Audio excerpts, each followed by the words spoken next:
I remember the first time someone asked me to order an appraisal, and I was like, what is that? I don't even know what that is. So it was a lot of learning, but I feel like I picked up on it pretty quick. You did. And once I got to the sales side, I realized that like, this is like where I want to be. Mm-hmm.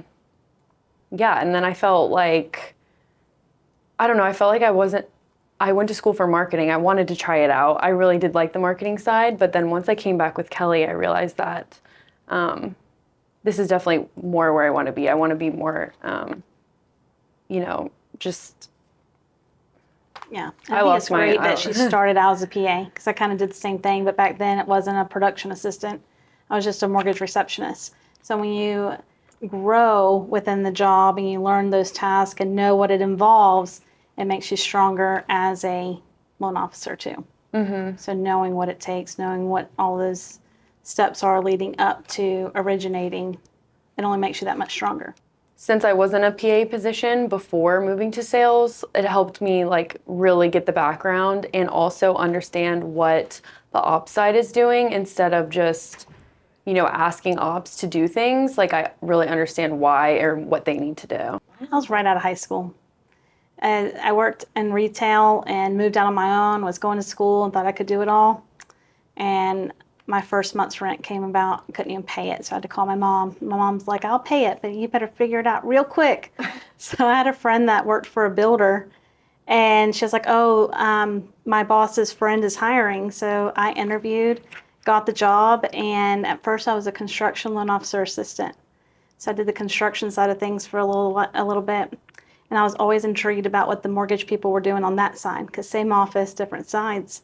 And so then they could never keep a receptionist. It was high turnover. So I went and was like, hey, I would love to do 50-50. And they let me do it. And so from there, I went from being a receptionist that did pretty much a production assistant's task back then, and then worked my way up and did like a junior processor role just because they didn't have anything else open. It was a small mortgage group. And then I started originating. Shadowed a loan officer for a long time. 11 years. She's a rock star. Oh, appreciate that. Sometimes I'm like, are you sure you want to originate? Are you sure? She sees the day in and day out, 9 months in. I'm like, I do, but also like you have helped me also realize how fulfilling it is as well. It is. Like it's almost not even a job for you. I feel like you really do enjoy what you do, even in the hard times, but like getting through that, the end goal is helping someone with the biggest decision of their life. I don't have kids, but everybody says you forget the pain after you give birth. Like that's kind of like that with our job. Like it's bloodshed, tears all the way through. And then once they hit that closing date and they get their keys and the reaction of them getting their keys, it gives me chills now. Like it's all worth if they only knew what happened behind the scenes. It is very rewarding though. I do think that I can see that you're very humble and appreciative of, everyone around you. You have to want to have the heart behind it. And if you don't have the heart behind it, there's so many people you could be helping, but you just don't have the mental because all you see is the dollar sign, But I also think that totally translates like to your buyers too. I think that people can tell. And when anyone speaks to you, they know that you're in it for the right reasons. Like you know everything about them. The aunt's dog's name, the day they died, and everything else was all said and done. And so I think it's really important that you can build a relationship over the phone too. Mm-hmm. But I mean, you're calling them, hey, if you need help, I will meet you wherever you want. You drove to 7 Florida o'clock on a Saturday morning. She drove to Florida to meet with a buyer and get all of his documents. And she just does it out of the kindness of her heart. She really does. And that's what makes me know that I'm in a good place. Like learning from you, because you really are super see the good in that, because selfless. Sometimes I'm like, Hannah probably thinks I'm hot box rocks, like crazy. What do you mean you're driving to Florida? I mean, in the moment, I'm like, wait, what? 7 o'clock on a Saturday, and you're going to meet a client. You do what it takes to get things done. Yeah, both of those were special though, because the one guy, he is stationed in Kansas, buying his first home, like originally from Jamaica, like doesn't understand the process of anything, first generation home buyer, and like wants to know everything, every form, what he's signing. So I'm like, you know what? When do you leave? He's like 12 o'clock on Saturday. I was like, this is like Friday. We got his contract Friday afternoon. I'm like, you know what? Let's meet. We'll hurry up, get your disclosures out. I'll meet you. What time is too early on Saturday? I was thinking he'd say like 9 or 10. And he's like, well, my flight leaves at 12. So what about 7 o'clock? And I'm like, okay, 7 o'clock on Saturday, first time in history. Let's go. One of my favorite memories that we've had within the last year that I've been working with you was actually like a month ago when I was here in the office, and you invited one of our borrowers to come sign all of her documents in-house because she could barely speak English. She had no family around. Her husband had just died, and all of the rest of her family lived in Thailand. And she was pretty much alone. And, you know, even just sitting with her and talking to her and just hearing her story, it was like really rewarding. Oh, yeah. It's very humbling. And she was so thankful, and she, you know, invited you over for dinner because like she was so thankful that she had someone to help her, because I mean, she didn't have anyone else, but I mean, it's more than just a job, I feel like. You're really truly helping people in your community. That particular borrower, she was working with another competitor and another real estate agent at that point. She's a widow, not from here. She didn't have any clue on how to obtain like her income documents. Like her husband left her, so she got all of his like VA retirement, disability, some other personnel, pension. Like she had plenty of income coming in, but didn't know how to get the documents to source it. So she's like, well, I'm just not going to own a home. She just couldn't figure out how to get any of that information, know who to contact. So she met one of my best referral partners, and she's like, look, you got to call Kelly. So I met with her here, and that was before you came. I met her one time, and we sat down, and I was like, okay, let's log into your bank account. So we had to create an online account because everything comes by mail. She lived with a friend in Colorado. Yeah. And then she was visiting here, knew she wanted to move here. So she didn't have any bank statements, nothing with her. So we created her an online account. And then I was like, okay, she gets disability. She gets some personnel income, Social Security, all these things. So from there, I sat on the phone. We called all of those places and created accounts, like got people to work with us to send us her supporting documents. Like, I'm not gonna lie, it took me like 3 or 4 hours that day. So we get all her income documents, and then she goes out and finds a house. She terminates 3 times before she finally closes on that house. And every time we had to start all over with her disclosures and everything.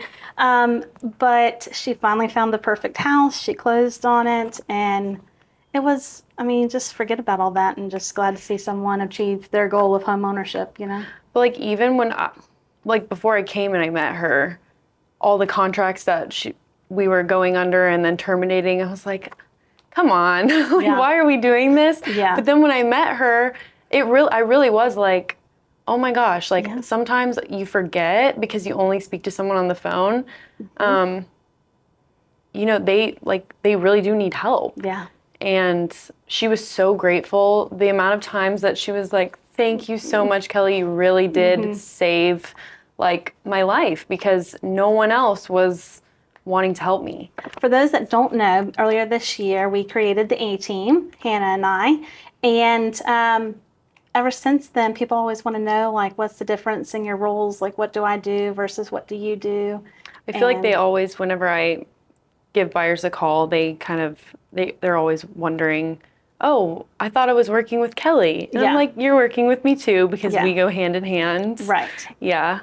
But yeah, what would you say your So I would say roles that are? My roles are building the relationships with our referral partners, builders, closing attorneys, attending functions throughout the month, still like financially advising our borrowers, structuring a file, reviewing everything to make sure that we can get that loan to the closing table, having the rate discussions, going over the programs and making sure that they're comfortable with the upfront terms of the loan. And still always advise that, even though we're bringing Hannah on, I'm still a point of contact just as Hannah is, and we'll both be there to see you through to the closing. I think it's important that, we do have different roles, but we're working hand in hand. Like, I can pick up whenever you need help with anything that you're doing, and vice versa. Like, once we get a contract, I kind of take it over from there. But if I'm super busy, then you can help with that too. But if you're super busy, I'm completely comfortable with doing a pre-approval, pre-qual, anything like that. I always you're always available behind the scenes, like you're boots on the ground essentially, where people can still call you and get their pre-qualification letter updated or run a payment estimate if they're out looking at properties if I'm not always in front of the computer. Because you're busy. You have a lot of agents that you work with, and you have a lot of relationships to maintain. On the buying side.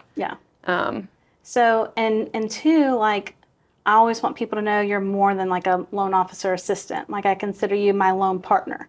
When we look at a file together, I always say 2 heads are better than 1. We have 2 of us, 2 sets of eyes, looking and making sure that we give you the best loan products available, and that, again, you're comfortable with those terms, and knowing that both of us know where we're at on the same page with every file that we have.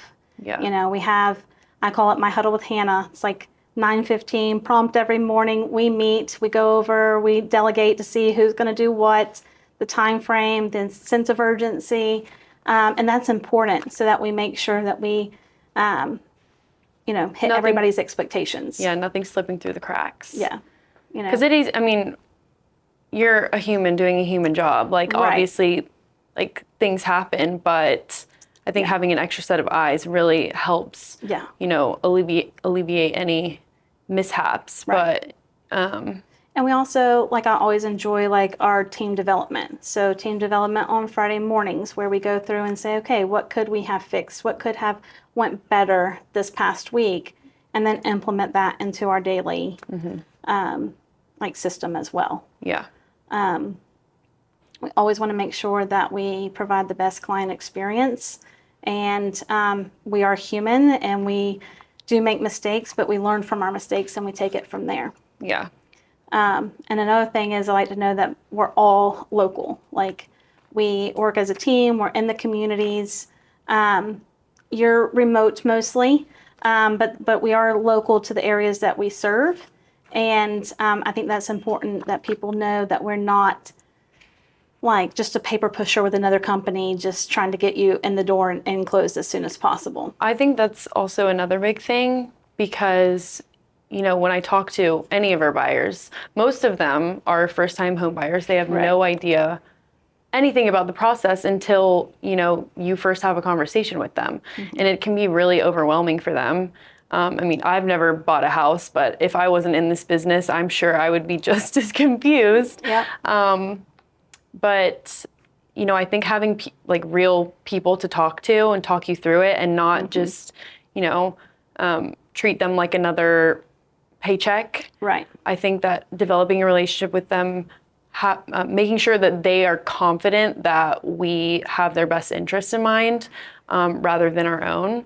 I think building that trust is really important. And I think having both of us doing that helps ease a lot of their concerns. And usually after closing, most of our first-time home buyers are like, oh my gosh, thank you so much. I was really scared going into this, but you guys made it so easy. And that's really how it's supposed to be, as long as you're having an open line of communication the whole time. And I think it's not that hard. Our team is just that much better because both of our values align. We both, at the end of the day, have the same, we want the same end result. So I think that sets ourselves aside from the rest. As a loan officer, I've built relationships, and it's important that I continue building relationships, and new and old, and over the years, my referral partners, they're not just somebody that I work with. Like we've become good friends. Some of them were best of friends, and I'm in the weddings, go to the baby showers, and not just our referral partners, but our closing attorneys and builders, and it's just important to me to build that rapport with people and to know that the job is still getting done on the back end. I will say the first time that I came to visit you here in Savannah a couple months ago, when I went with you all around town to meet all of your agents, closing attorneys, builders, all of your contacts, basically every single one of your phone contacts. Mm-hmm. Yeah, I met them all, and it didn't surprise me, but they're all your best friends. Mm-hmm. And that's one thing that I really do love about you is you take everyone in as family, but also like they treat you the same way because they can trust you with their jobs, their livelihood, everything. And they're the kind of people that will text you on a random day and, hey, you want to go get dinner? And it's not for any sort of transactional benefit. It's like they genuinely love you because you've really shown them who you are as a person, but also the benefit of you guys can do work together. That's sweet. I will say one of our agents called this morning. She's like, I just had to call and hear your voice. It's been all the weekend. I haven't heard from you, so I just wanted to make sure you're doing okay. So it does make me feel good. Yeah. And I do value their relationships also. And, at this point, obviously we're always looking to grow and want more business, but too, it's important that we work with just as genuine people and have the same values as we do. Yeah, for sure. Again, so many people are just in it and for all the wrong reasons. And so I like to know that we work with the best of the best, and anytime we can get that referral and pay it back to one of our agents, we know they're in good hands. I can say that I don't think we work with a realtor or builder that couldn't build us a house or that I wouldn't trust with our own home buying. The biggest mistake that I think a buyer could make is just not being fully transparent from the get-go. I think if you're going through the pre-qual questions with them or the whole application, they're leaving things out, things that are going to come up later on in the process and delay a closing. That's the first thing that you say. Right. Tell the truth, tell the whole truth, nothing but the truth. Right. I learned very early on, gosh, it was probably my first 6 months of my career. And I went through the declarations and asked certain questions. And one of them is, do you pay child support? He's like, no, I don't. So they don't think that we would get the pay stubs. And again, I'm early on in my career and I'll never make this mistake again. Submit the file to underwriting. And it's like, Kelly, there's a garnishment here. And so dig a little deeper in the garnishment. It's child support. Things people are going to find out. So, just be honest. Yeah. And I think that even just being I've never bought a house. So before I've gotten into this business, me applying for an apartment, they're not really looking through all of your stuff. You can send a pay stub from 3 months ago and they're not going to question it. And right. It's a completely different ball game. And I think that especially first time home buyers, I don't think they understand what comes with the process, that they don't understand the entire thing and how thorough it actually is. Mm-hmm. So, I think that we do a good job of being fully upfront, letting them know this is what's going to happen step by step. I know it sounds overwhelming, but you need to trust us. You need to listen to us because we're on your side. We want you to close just as much as you want to close. We want you to get those keys. We want you to have, a good experience. So if you're transparent with us, it'll make advice. So another thing is I think people, they don't plan to buy a house. They don't sit down or they don't realize what it takes to buy a house, first of all, and then to plan and really create a budget and know that, of course, generally we can get you pre-qualified for more on paper than what you want to spend in reality. We take into consider gross income. We don't look at all the insurance and the taxes and everything that you have coming out or utilities, things like that. So I feel like putting that thought paper and really writing a budget of what your actual expenses are is the first thing that a home buyer should do before they ever look at purchasing a home or going out with a realtor. Do you think that sometimes when you are issuing a pre-approval, and like, oh, we can go up to, let's say, 400,000. Do you think they're always quick to be like, yes, now let me go find a $400,000 house. Like I want the most of what I can get. Some people do. And then those are the ones that are in 6 months struggling to make a payment. And I always go through and explain what's involved with the monthly payment, as do you, like principal, interest, taxes, and insurance. And then the question we always ask is, are you comfortable with that payment? Yeah. And sometimes they say, yes, send me every $400,000 house. And then some are like, no, I'm more comfortable with a payment at $1,500. And knowing that helps us say, okay, if you want a payment of $1,500, you need to be looking at a sales price within this amount in this county, because taxes and insurance play effect into that. And then we can consult with your real estate agent and say, hey, we have him pre-qualified up for, $250, but he's really comfortable with a payment of $1,500, which puts him at a sales price of X amount. Yeah. And that's helpful too. Going off of what you said a little bit ago about, the different parts of your mortgage payment, it's not just your mortgage payment. It's, you have the interest, insurance, taxes. Can you elaborate for, someone who might be wondering, a first-time home buyer who doesn't know what all is included in that monthly payment? Sure. So that's a good point. So it depends on the loan program. So for example, on a VA loan, it's 100% financing, but every loan does have a VA funding fee unless you're considered a disabled veteran or a Purple Heart recipient. So as you mentioned, monthly payments consist of your principal, interest, taxes, and insurance. It depends on the type of loan that you're getting, as if you need like monthly mortgage insurance for like an FHA or USDA loan, or private mortgage insurance if you're getting a conventional loan. Other things that people might not realize is like on a VA loan, it's 100% financing, but most always you're going to have a funding fee that gets financed back into the loan. So the VA funding fee for first-time use is 2.15%.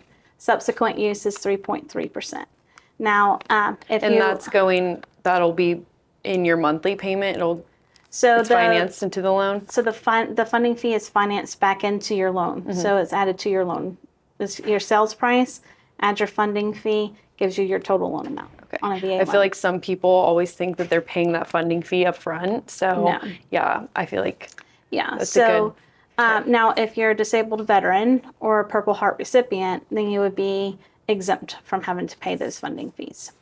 And I know it is a little confusing because on the loan estimate, it does add the funding fee into your closing costs, and then gets subtracted down at the bottom when it's calculating your cash to close. And then on FHA and USDA, you still have like an upfront mortgage insurance premium that we add back to your loan amount and gives us your final total loan amount. And then there you have the monthly mortgage insurance on both of those loan products. So when you send, or when I guess we send the initial loan estimate to the borrower, how do you like to explain how the numbers work? Because obviously the first loan estimate isn't going to be the final, and the numbers do change. Right. And how do you talk to your borrowers and let them know, hey, this isn't final, but also like don't freak out if it goes up a little bit. And if you are going to freak out over it, maybe we need to rework some things. So with when you go under contract, and then we send you your initial disclosure package, I always tell people to look for the form that's labeled loan estimate, and it gives the breakdown of all the closing costs, your monthly payment, etc. So I always start by saying, one, this is just a loan estimate. Certain things are going to remain the same, fixed throughout the whole process. Other things are going to change. So one, it's always important to start looking for your homeowner's insurance immediately. making sure what we are estimating is, we always like to try and estimate on the conservative side, but we obviously don't know your history as far as like your rental history, if you had insurance, or your car insurance history. Credit score affects that. The type of property will always affect what your actual homeowner's insurance is going to be. So shopping for that up front is very important. I always give people, once they get that loan estimate, I'll always encourage for us to set up a time and either meet or schedule like a Zoom call or go over the forms over the phone together and make sure that we're going line by line by the loan estimate and letting them know, again, what changes, what's going to stay the same, what's in our control, what's not in our control. Yeah. At the end of the day, it's just an estimate. So, but we do want to make sure that all of our buyers are aware of what they're getting into, making sure everything's correct, making sure that what the information that shows on their application is true, and all of that good stuff. Yeah, for sure. After talking about what the buyers can expect from us, on the flip side of that, how can a buyer or how can our clients make the process easier for themselves? Like if we're going through the process and if there's a couple things that they need to be aware of or they need to avoid doing, what would you say is the biggest thing? One of the things is, if you're an hourly employee, ensuring that you hit that 40 hours a week every week on your pay stubs is important. If you're guaranteed 35 hours a week, just make sure you hit however many hours a week you're guaranteed to work. The other thing is, we never go through and do an extensive look of what you spend your money on your bank statements. However, it's like our eyes are trained to look for non-payroll deposits, any of the buy now, pay later, so like the Klarnas and Affirms. That's a big really, one. yes.